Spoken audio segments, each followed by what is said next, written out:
All right, we're gonna do tzatziki today, and this is more or less my way of doing it, and it's definitely a Lebanese take on things. So I don't really put that much dill in my recipe, but you'll see that later on. So the first thing you gotta do is get the right kind of yogurt, and this is probably your best bet. It's close to my mother's, it's thick, it's got all the fat. If you use low-fat yogurt or the zero yogurt, you're not going to get a nice creamy tzatziki. It'll be grainy, and it might be harder to get it to thickness. So this is what I use. I don't cheat when I make foods. I go full tilt. So this is what I use for the best results. You're gonna need some kind of container like this, doesn't matter what it is, and you need a strainer. So my two favorite types are these ones. It's like a bowl type strainer, or you can use one of these. So these are, pretty much everywhere. You need it to be able to fit on top of it so it doesn't fall through, right? So that the liquid will stay on the bottom of the container. Same with this one, it just sits on top like that. See how that works. So basically what I'm going to use this one today, so I'm not going to use this one. I'm going to take one of those coffee filters. They're the basket style, and I try to get the biggest ones like this. Just one is enough. You don't need to double them up or anything. You can, but I usually don't. You put it in like that. So why are we doing this? Well, we want the yogurt to come out as thick as possible and get rid of all that excess liquid. So this is the best way to do it. And it's going to take about, 2 hours. An hour minimum, I would leave it. You can just leave it on the countertop. So what you're going to do, you're just going to dump it all in there. Right into the filter. And just like that. Okay, so I've finished dumping, usually about half of these will go into that. I don't think I've ever dumped a whole one of these containers in there, but you might have to do it 2 times. Depends how much tzatziki you want too. This will make quite enough. I mean, it'll make enough for a barbecue or a family dinner, but if you want to use a whole one of these, you might have to do this twice. But right now, you can see it's pretty full. And we're gonna let that sit for about 2 hours. All right, here we have the dry ingredients, and then I'll go over the wet ingredients in a bit. All right, so I always use fresh mint. You can use as much as you want. I usually use this much. It's going to probably amount to a tablespoon after I chop it up. You're gonna chop it up into finely thin pieces. Don't chop it into big coarse pieces because that'll just get stuck in your throat and you'll choke on it. So make sure you chop it up really fine. All right, next we have dried mint. I use a combination of dry and fresh mint all the time. I use about a tablespoon or less. This is about a teaspoon and a half. So because I'm using fresh mint today, I'm going to use a teaspoon and a half of dried mint. If I don't have fresh mint, I'll use a tablespoon of dry mint. This is dillweed. I don't usually use fresh dillweed because it's not really a Lebanese thing to put dillweed in our tzatziki. So I'll make it more of a Lebanese style, but I'm going to add some dillweed anyway for some of those people out there that, want the Greek style as well.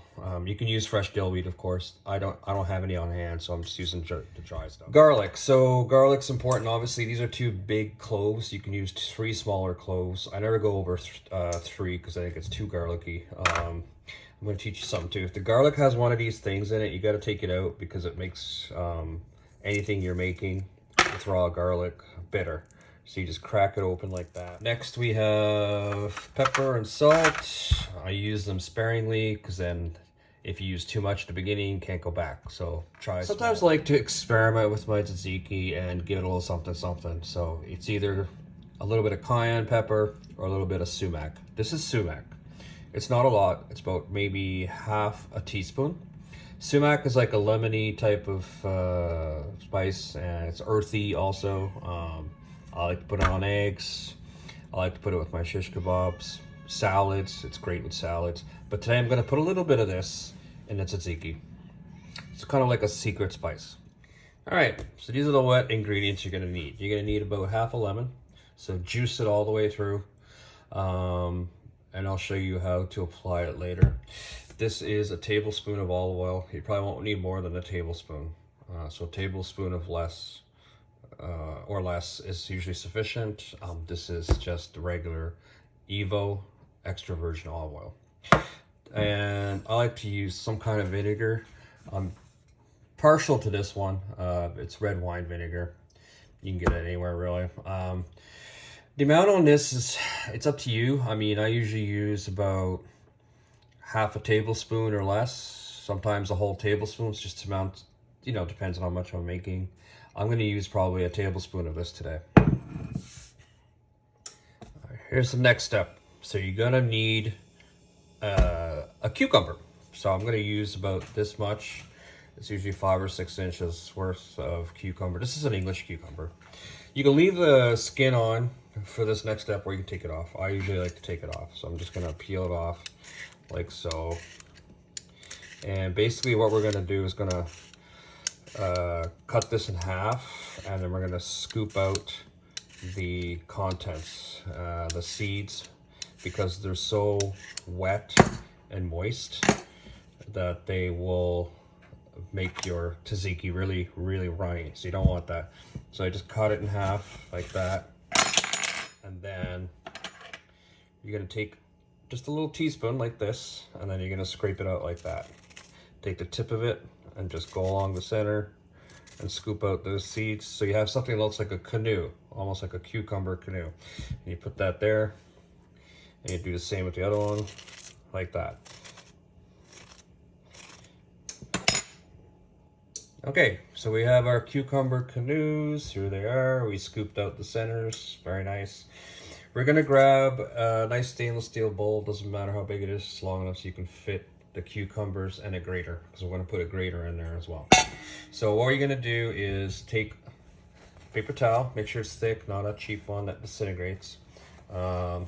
Basically, you're gonna fold it 4 times like that, and you're gonna put that in the bottom of the steel bowl like that. Why are we doing this? Well, when we scrape our when we grate our cucumbers, they're going to be wet. We want to catch all the liquid in here, and then we're going to squeeze them out later, because the reason we're doing this is because we want all the excess liquid to come out of this process. We don't want to keep it. So the first thing you do is scrape one of the canoes and grate it against. It doesn't matter how you do it, just as long as you grate the whole cucumber.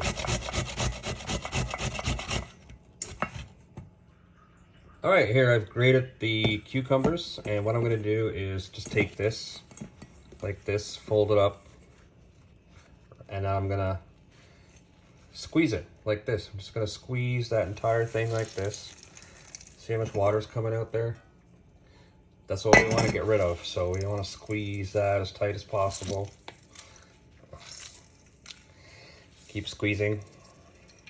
I mean, you don't have to overdo it, but as long as you get most of the liquid out of there, you're good. And then all you're gonna do is just ply that apart, and you're gonna take all that cucumber and you're gonna put it into the final mix. So we're gonna save this part. All right, it's been about 2 hours and the yogurt should be done.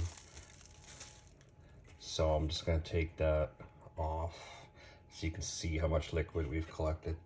Did you see that? That's how much liquid we extracted out of that yogurt by letting it filter through that coffee filter for 2 hours. So I'm gonna get rid of this. All right, so here's the yogurt, and I'm just gonna show you the consistency after we filtered it. See how thick that is? It's you know, it's sticking right on the spoon there. It's not falling off. That's how thick you want it to be. It takes about 2 hours.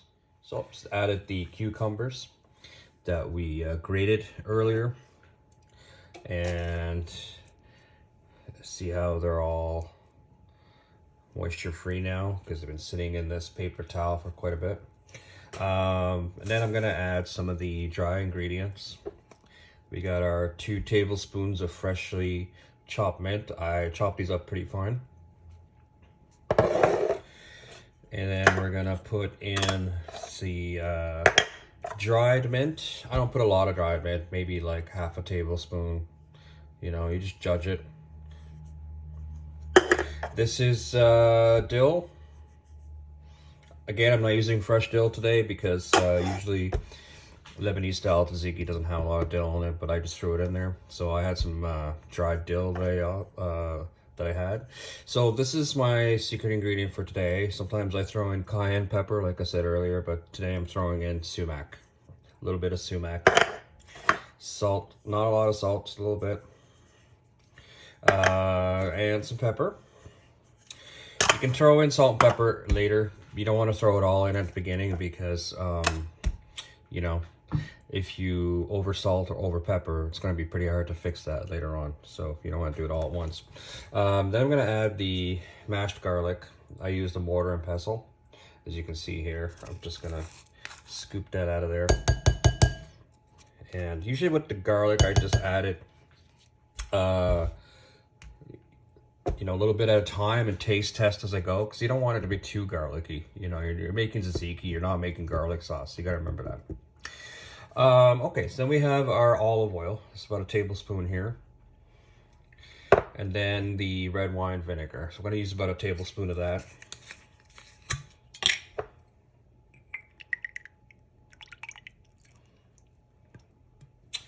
Okay, and then I'm going to use about a tablespoon of fresh lemon juice that I squeezed earlier.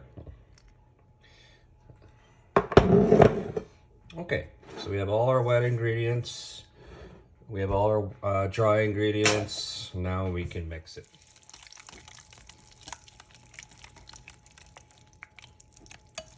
All right, so I've mixed it pretty good, and here's what I do: a little bit of taste test to see if it's too salt or not enough salt. It just takes about an hour to all the ingredients, you know, combine and you know, saturate the dip. I mean, you can eat it right off the bat, but it tastes better in about an hour or two, and it definitely tastes incredible the day after you make it. So I usually make this ahead about 1 day, or at least 2 or 3 hours before anything, and just store it in the fridge and cover it. And basically that's my favorite way of making tzatziki. And trust me, if you try this method, you probably won't go back. Everybody I've ever given this to says it's amazing and they love it. And again, if you want to use fresh dill, go ahead, use fresh dill. It's not a big deal. But if you stick to the methods I use, you'll have incredible tasting tzatziki. Thank you.